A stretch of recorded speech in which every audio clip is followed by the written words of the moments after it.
Start us off with some inspiration, some ideas for beautiful, eco-friendly holiday table decor. I love what I'm seeing, but I have to give a big shout out to you for being with us today on your 20th wedding anniversary. Oh my gosh, we're more important than our husband. I know. I know. I would not want to be anywhere else except for maybe skiing in Whistler, but that's happening next week. That'll happen after the show. Listen, you've done a gorgeous, beautiful table, and everything is eco-friendly. It looks so good. Let's talk about what you have here. It is. It's honestly, it is the most wonderful time of the year. We love it, but it is also the most wasteful time of the year. Canadians' waste goes up by 25% just in the month of December. I'm not here to Grinch anybody. Okay, I'm not a Grinch. We are still going to have a ton of fun this holiday season, but let's have some ideas on how we can do it more sustainably. Yes. Starting with your table setting. So this sort of centerpiece, Tracy, this is my signature go-to. This is what I do every single year. It is what I like to call edible, compostable, biodegradable, recyclable. It is all the bulls right here. So it's very easy to do. You want to start with fresh greenery. So the cedar, you know, the boxwood, pine, all of that goes first. And you're just going to lay that all down on the table. But the trick is more is more, Tracy Moore. More is more. Don't be shy, because if you kind of go shy on it, it might look like, oh, I just kind of threw things on the table. 2 sprigs. No, get in there. Get in there. Load it up. Load it up. And then what I love are these wood planks that I have. And I just got those this year. We had a tree cut down, fell down actually, at the cottage. And I was like, whoa, whoa, whoa, whoa, whoa. Before you take that big saw away, man, could you please cut some of these things for me? So I have them all the time, which is great. So I put them down the center. Then you start to add the fruits to get the color, right? The pomegranates, oranges, the walnuts, all of that. And then the star of the show, Tracy, are the cakes. I want to dig into those cakes. They look gorgeous. Aren't they amazing? They're beautiful. They are from Organic Bites, which is a great little cake company that's based in Calgary and in Toronto. Women-owned, 2 sisters, and they really was set out to make cakes that were healthier. You know, they're vegan, they're gluten-free, they're all of that, and they are works of art. They're stunning. Aren't they stunning? Yes. And I like the torture for the kids at dinner, right? You have to look at this all the time, and you're not going to, hey, more stuffing for you, buddy. So make sure they get it done before they get into dessert. So it's so great.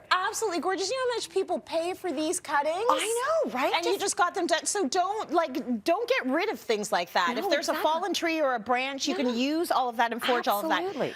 Let's talk about the place settings. Okay, so the place settings is really that point where you can have that real romance with your table setting, right? And it is a time where you really want to have it at a sort of very high level, right? You know, that sort of expensive feel. But listen, classy and historic does not have to cost a lot of money. No, it does not, because you are going to thrift it. You are going to borrow it. You are going to, you know, search for it through markets and collect. So starting first with the china plates. These are my china plates. I've had them for years. I collect them all year round at, you know, markets and things like that. And they're, you know, Wedgwood and Royal Dalton and all that fancy stuff. But they don't all go together, which is what I think makes the romance, right? That's right. And then looking at your glassware. These, Tracy, I absolutely love these. This is pressed glass. So these are a vintage pressed glass. It's also known as pattern glass. So these were made in North America in the 1800s. And it's also called pattern glass because each glass had a separate pattern. It was patented, made, and then they stopped making them. So you can search these out. Like this is called the block and circle. There's the, you know, bullseye. There's all these different names of them, and you can hunt them and find them. These are all my sisters. She collects them, loves them. I had to call her and ask her if I could borrow them. She's like, I'm like, Janet, it's for Cityline. You know, never too old to fight with your sister. Like, Mom, can you get involved in this? We are not going to break any of Janet's glasses, but I want to say this is like Antiques Roadshow up in here. Right? Like this is like these are things that are precious. Exactly, but if you know what you're looking for, they don't have to cost a lot. You'll find them in markets. You'll even find them in thrift stores. Beautiful. It's knowing what you're looking for, as well as the flatware, the silver. Let's talk about these. Right? Okay, so like silver flatware is where you will find it all the time in the most unexpected places. Because when silver tarnishes, it's black. So it kind of looks like this like dirty fork or this like black knife. It's kind of gross. So people just kind of, and you're like, oh no, wait a minute, I'm going to polish that up, and it's basically beautiful. And I will tell you a quick little eco-friendly way to polish your silver. Tell us. Ketchup. Yes, Ketchup. ketchup. The same stuff we put on hot dogs. You betcha, baby. The thing that's all in your fridge, you have way too much of it. Yeah. Honestly, you just wipe it onto your forks. You're going to let that sit for about 15 minutes, and then when you wipe it off, shines like the top of the Rockefeller building. Okay. It's beautiful. Absolutely. All right. Make sure you wash that all off, though. Exactly. Let's talk about some of the finishing touches you have on the table, including the napkins and the nameplates. Just to keep it as natural as possible. We're Yeah. not going to want to use any single-use paper napkins. No. Let's get out of that one for this year, guys. We went with a nice, classic linen napkin, beautiful, gorgeous. easy like that. We did the name cards with little wood chips like that. Nice. Just put the name on there, added a bit of boxwood, just again to keep it feeling that really natural feeling.